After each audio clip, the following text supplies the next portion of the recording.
Hi hello welcome to cinema society. கங்குவாவோட official trailer நேற்று மத்தியானம் 1 மணிக்கு ரிலீஸ் ஆச்சு. எல்லோரும் நேரத்துக்கு ட்ரெய்லர் பார்த்துருப்பீங்க. அந்த ட்ரெய்லரை பற்றின ஒரு சில விஷயம்தான் நம்ம பார்க்க போகிறோம். நம்ம சேனலை நீங்கள் இன்னும் சப்ஸ்கிரைப் பண்ணலைன்னா மறக்காமல் சப்ஸ்கிரைப் பண்ணி சப்போர்ட் பண்ணுங்கள். இப்போ வாங்க வீடியோக்குள்ளே போகலாம். சிறுத்தை சிவாவோட பர்த்டே ஸ்பெஷலாக இந்த ட்ரெய்லரை ரிலீஸ் பண்ணியிருக்காங்க. கங்குவா படத்துக்கு 2 ட்ரெய்லர் இருக்குது. அதில் ஒரு ட்ரெய்லரை இப்போ ரிலீஸ் பண்ணிட்டாங்க. இன்னொரு ட்ரெய்லர் செப்டம்பர் லாஸ்ட் வீக் இல்லைனா அக்டோபர் ஃபஸ்ட் வீக்கில் ரிலீஸ் ஆகலாம். இதுக்கு முன்னாடி கங்குவா டீம் கிட்டே இருந்து வந்த போஸ்டர்ஸ் அப்புறம் கிளிம்ஸ்லலாம் பீரியாடிக் போர்ஷன்ஸை மட்டும்தான் ரிவீல் பண்ணியிருக்காங்க. பட் ப்ரெசன்ட் போர்ஷன்ஸை இவங்க ரிவீல் பண்ணலை. கங்குவா படத்தில் பாஸ்ட் அண்ட் ப்ரெசன்ட் போர்ஷன்ஸ் ரெண்டுமே இருக்குது. ஸோ 2வது ட்ரெய்லர் கட்டில் மேபி ப்ரெசண்டில் நடக்கக்கூடிய போர்ஷன்ஸை இவங்க ரிவீல் பண்ணலாம். இந்த படத்தில் 2 ட்ரைப்ஸ் இருக்காங்க. ஒரு ட்ரைபுக்கு சூர்யா தான் தலைவர், அவரோட பேர் கங்குவா. இன்னொரு ட்ரைபுக்கு பாபி டியோல் தான் தலைவர், அவரோட பேர் உத்திரன். உத்திரன்னா ரத்தம் அப்படிங்கிற மீனிங். படத்தில் நிறைய டீட்டெயிலிங் பண்ணியிருக்காரு சிவா.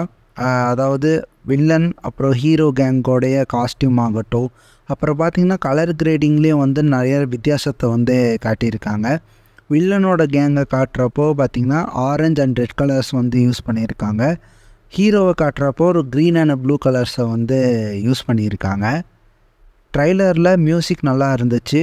தேவி ஸ்ரீ பிரசாத் நல்லா மியூசிக் பண்ணியிருக்காரு. ப்ரொடக்ஷன் டிசைன், சிஜி, விஎஃப்எக்ஸ் எல்லாமே நல்லா இருந்துச்சு. இந்த ட்ரைலரில் ரோமன் பீப்புள்ஸ் வராங்க. ஸோ எப்படி இந்த ரோமன் பீப்புள்ஸ் இந்த படத்துக்குள்ளே கனெக்ட் ஆக போகிறாங்கங்கிறது தெரியலை. சூர்யாவுக்கு லாஸ்ட்டாக தேட்டரில் எதற்கும் துணிந்தவன் படம் ரிலீஸ் ஆச்சு. கிட்டத்தட்ட 2.5 வருஷத்துக்கு அப்புறமா சூர்யாவுக்கு கங்குவா படம் இப்போ தேட்டர்ஸில் ரிலீஸ் ஆக போகுது. சிவாவுக்கு கடைசியாக அண்ணாத்தா படம் சரியாக போகலை. ஸோ சிறுத்தை சிவாவுக்கு கங்குவா ஒரு கம்பேக் படமாக அமையணும். ஒரு நல்ல ட்ரெய்லராக இந்த கங்குவா ட்ரெய்லர் வந்திருக்கு அவுட்புட்டாக. கங்குவா படத்துக்கு கிட்டத்தட்ட 350 கோடி ரூபா செலவு பண்ணியிருக்காங்க. ஸோ கங்குவா படம் மொத்தமாக 36 லாங்குவேஜஸில் அக்டோபர் 10 ரிலீஸ் ஆக போகுது. இந்த படம் 3D ஃபார்மேட்லேயும் ரிலீஸ் ஆக போகுது. ஸோ வெயிட் பண்ணி பார்க்கலாம் படம் எப்படி வரப்போகுதுங்கிறத. இந்த வீடியோ பிடிச்சிருந்தால் லைக் பண்ணுங்கள், மறக்காமல் உங்கள் ஃப்ரெண்ட்ஸுக்கு ஷேர் பண்ணுங்கள். முக்கியமாக நம்ம சேனல் சினிமா சொசைட்டியை சப்ஸ்கிரைப் பண்ணுங்கள். ஸோ அடுத்த வீடியோவில் பார்க்கலாம் மக்களே. பாய்.